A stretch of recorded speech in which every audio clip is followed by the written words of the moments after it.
This is LP Giobbi. Listen up, children. You are listening to Femme House Radio. I said listen up, children. On Diplo's Revolution, Sirius XM. A wonderful night is made as much by the dancers as the music. Guided as much by the spirit of joy in the room as by the hand which reaches for the next record. Each of us has a role in tonight's experience. We all play in the band. This is LP Giobbi, and I founded Femme House, a 501c3 foundation and educational platform that teaches the technical areas of music making for women, non-binary, trans, and other marginalized gender identities. Every week, I will be interviewing and spotlighting women in music while bringing you the best dance tunes from around the world. You are listening to Femme House Radio with LP Giobbi, and our next guest is DJ Stacy Christine. As a local LA staple, you can find her DJing in the summers with Bear in Space, during the work week in an East Side bar, or in a secret warehouse in downtown LA. Stacy, thank you for being a guest on Femme House Radio. Hey, it's my pleasure. What is your origin story? How did you get into DJing? Honestly, I started off as an intern for an underground warehouse party in LA called Music for Dancers. I wanted to learn vinyl, and the fella that was running that show there, Joshua James, one of my really good friends, he kind of started me off by putting all his records away at the end of the party. And Amazing. That was a really great way to put labels together and music together. Like that, I have a very photographic memory, so it's very easy for me to remember things by the covers of records. So that's kind of how it started, but he kind of dropped the ball on me, and Chris Bowen, who's one half of Bears in Space, which is an amazing gay party here in LA. I love them. Yeah, he was going to the party as well, and we became friends through Music for Dancers, and he kind of took me under his wing. He was like, Josh, I'm going to take over from here. And he literally gave me a platform to stand on. And I can't thank him. He gave me my first gig, and he saw something in me. So, yeah. The power of paying it forward as an artist is so real, and I have no doubt that you're going to do that for somebody else. That's also how I got my start. Sophie Tucker gave me a platform. It's so important to lift as we climb. So that is so beautiful. He did that and saw your talent. Yeah, and I mean, we partnered up together for our my mismanagement project. So that's Chris and I have. It's on hiatus right now. We've kind of taken it back from COVID just because it was a smaller party, and it's really a labor of love, and we want to do it when it's right. But it focuses on femme DJs of all genders. Yeah. So, amazing. Yeah.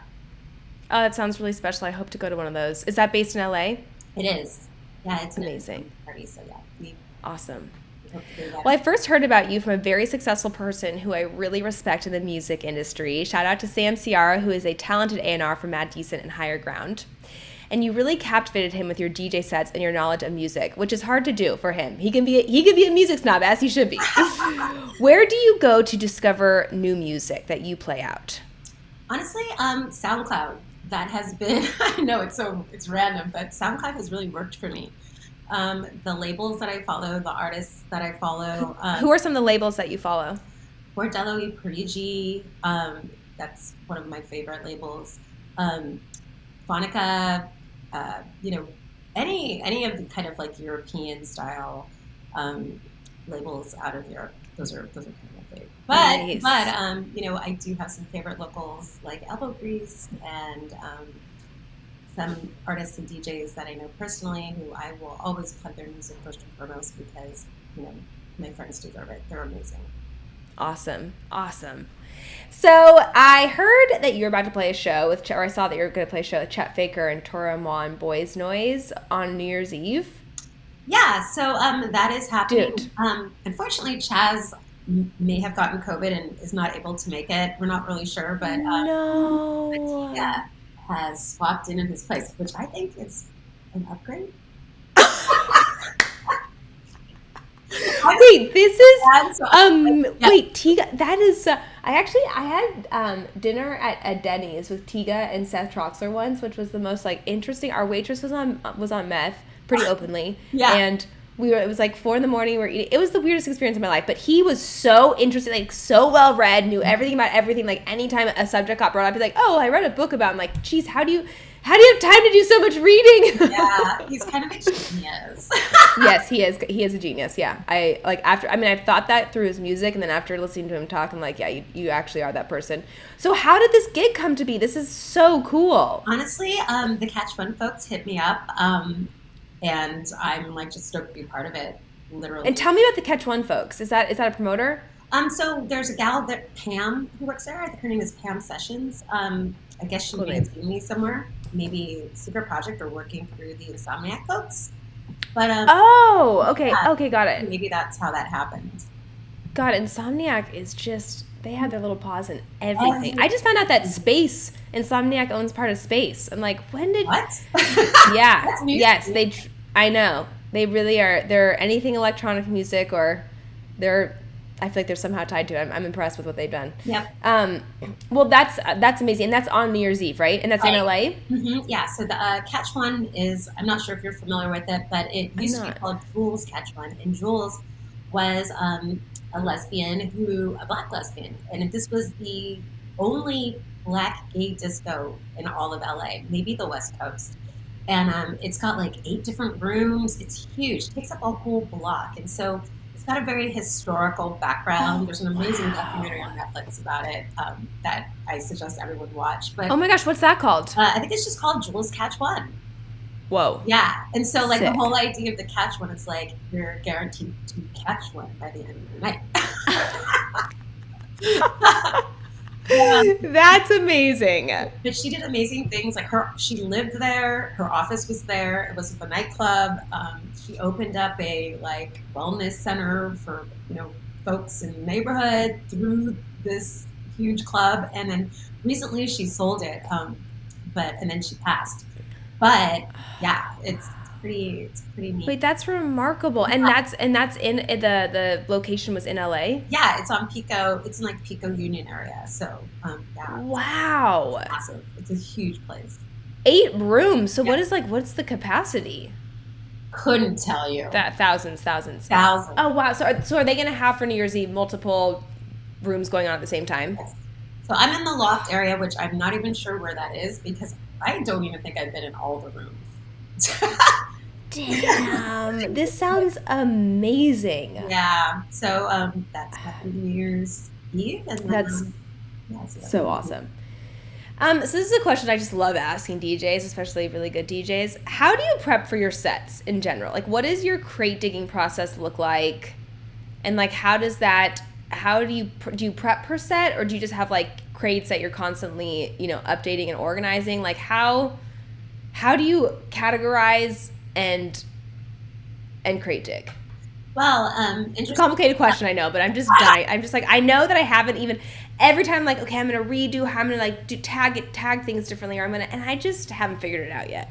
Yeah. So I generally create playlists for each party that I do. Okay. And then I honestly go digging via Bandcamp and SoundCloud. Like SoundCloud is actually like my number one tool for finding music. Like all the blogs that I follow, all the DJs I follow, all the artists I follow, like literally every day I have music I can't even get through because it's like updated every single day. So what I'm doing is I'm just going through and like basically bookmarking songs, going back and buying them, and then combining them with like my own collection and kind of coming up with the story for the party. And then story, I love how you said that. And depending on where you are in the night, like where you are programmed at, right? There's a different story to be told. So and here before and after, totally. Yeah. So how in SoundCloud? Wait, this is kind of like, I was actually talking to Manfredi DJ Tennis about this, and he was like Bandcamp for life, and I was like, whoa, Bandcamp. So how, like, you're on SoundCloud? Is it like a set that somebody posts, like a mix, and like they have the track IDs in there? Like how, like, or are people just posting songs that you're then going and finding where to buy them, or? So like I follow a bunch of labels and record shops, and like Phonica, for instance, or like Weather Radio or any of the big guys. So they're constantly posting tracks. So I'm literally like going through these tracks. Or like Ransom Note, I follow a ton of blogs. So like Ransom Note, Why People Dance, all of these different blogs that also post the songs on site. So like every day that I log in, my stream on SoundCloud is literally just like fresh music. So I And are you listening to music every day? Are you crate digging every day? Every day. Yeah.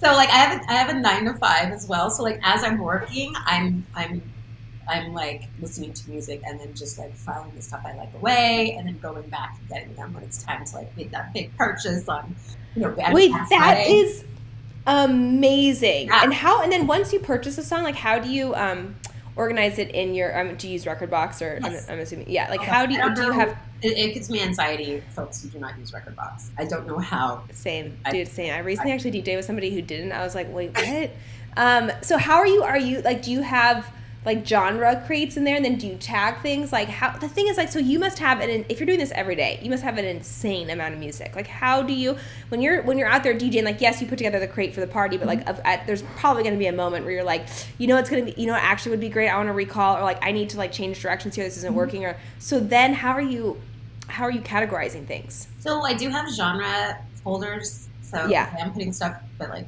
I'll be honest, like half of the time I don't do that. I'm so bad at updating that. I know. Putting it into the playlist for the party. But generally I'll remember like the vibe or the feeling or how something went from another party. And sometimes I'll borrow from, that party. And so like do you upload your histories or import your histories? Not even that. Is that a thing? So actually, wait, this actually might change your life. So because I also like will oftentimes be like, oh, I remember like that one mix I did at that one party like felt really good, and like this is a moment where I feel like that. So you can, after you play, you take your stick and you put it into your computer and you open Rekordbox, and I mean mine just pops up. It says, do you want to import the history from the last time you played? And then you import, and then just whatever. So then I'll be like, Space Miami 420 whatever, and 420, and that's just came to my mind, and that's and then every single song I played in the order I played it will pop up, and then that will be a crate, and so then I can recall like that's sort of how I recall. Okay, yeah, I've seen that on my stick because I do see that there is a history. Yes. So I have definitely done that, but I've never. Wait, you're literally just using your memory. This is the thing is I have a really bad memory, like maybe worse, and like to the point where I'm like, am I early onset Alzheimer's? Like, why is this so bad? So I couldn't. That is remarkable. I mean, I'll remember like a feeling. So I've started tagging my tracks with like moods, with just feelings. I'm like, but then I kind of don't do that every time. So it's like I'll go to like search in the CDJ, and I'm like, damn it. Yeah. So that's why I'm just. I feel like you have to be pretty disciplined, like really organized, especially if you're getting that much music and you're playing, and you play a lot of gigs and you play long sets. Yeah. So honestly, like I'm kind of having an existential crisis at the moment because I moved from a PC to a Mac over the holidays, and computer transition. I'm rebuilding right now, and I'm just right now I'm literally just like I just need to focus on these next couple gigs. And then I'll get to it. I'll fix it. Oh wait, so okay, my heart actually, I like literally my heart just fell into the pit of my stomach because my one day my Rekordbox, there's a virus in my computer. My Rekordbox started reading all of my files, all of my WAV files, as JPEGs. Oh. And I finally got a hold of somebody at Pioneer and like their Rekordbox specialist, and they logged into my computer. They're like, we've never seen anything like this. They sent my Rekordbox to like China and to like their headquarters there, and they were like, we can't help her. So I had to start over. Wow. And this happened but this was like deep in the pandemic, and I was just like streaming on Twitch, so it wasn't that big of a deal. But it was the amount, like I'd wake up in the middle of the night, like I have so much the anxiety of like getting together your library. I mean, I feel for you right now. I've had a DJ stress dream really recently. I don't know if you're familiar with Nala. Yes, I love her. So I had a dream that she invited me to play some hotel party. And when I got to the hotel, I got lost and I couldn't find my way. But then I found the green room, and then all my friends showed up, one of them with their daughter who was doing her homework, and they were like throwing down, like turning up in the green room, and I'm like freaking out. And I went out to peek on how she was doing, and she was shredding. And then I realized that my USB wasn't formatted because Stress Dream were on my playlists, and like I am now having a meltdown. Like, and I woke up just like stressed. That is the most real. That is the most real stress DJ dream I've ever heard. Like completely accurate. Like all like the DJ before me shredding. My friends are turning up too hard. My USB stick won't work. I'm lost, and now my USB isn't formatted for. So I'm doing the scroll. Like all of the tracks were just like no playlist. Can't even start.